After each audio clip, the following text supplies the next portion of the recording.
నమస్తే అండి. మాది గంపలగూడెం అండి. మా పాపకు పెళ్లి చేసి సంవత్సరం అయిందండి. అయితే మా బాబుకి 7 నెలలు బాబు అండి. పసికందండి.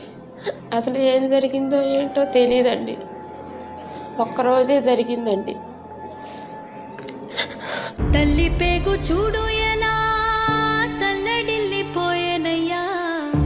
అతను ఏం తిట్టొచ్చింది, ఎవరికి రాలేదు. అది నా మనవడికే వచ్చింది. ఏంటి పరిస్థితి? వాడిని చూడటానికి పోతే కడుపు దరక్కపోతుంది. చేతులు ఈ చేతికి అది పెట్టారు కండి క్యాన్లా. అది పెడితే ఈ నడువులు బాగా నొప్పి పుట్టి వాళ్ళకి 4 రోజులు అన్ని సర్జరీ చేసి ఆ మంచం మీద పండుకోలేక ఆ నొప్పులకు భరాంచలేక ఆ సంచి మీద ఎట్టా కొట్టుకుంటుంటే ఆ సంచి కొన్న పేగు ఉంది కదా, ఆ పేగులో నుండి సీము రక్తం పడుతుంది. అది చూడలేకపోతున్నామండి మేము. అది చూసి దొరకపోతుంది. తల్లికి చెబితే ఏడుస్తుంది. గంపలగూడానికి చెందిన విలేజ్ నుంచి వచ్చారు పాపం వీళ్ళు. చిన్న బాబు, వీళ్ళు అల్లుడు కానీ కూతురు కానీ చూస్తే రోజువారీ కూలీ పని చేసుకుంటూ ఉంటారు. సంతోషంగా పెళ్ళయింది, ఒక మగబిడ్డ. 7 నెలల వరకు అంతా బాగానే ఉంది.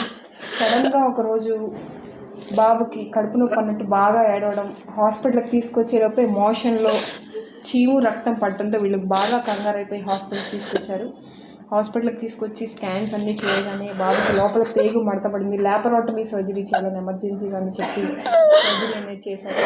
చాలా బాధాకరం.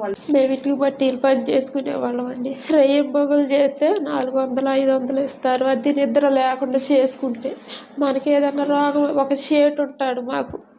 ఆ షేటు మనం రెయ్యం బొగులు చేస్తేనే మనకి వారానికి 300, 400 ఇస్తారు. వాటితో బియ్యం కూరగాయలు తెచ్చుకొని అందులోనే ఏదన్నా రోగం వచ్చినా ఏదొచ్చినా చూసుకోవాలి. తర్వాత నెలకు ఒకసారి వారానికి 300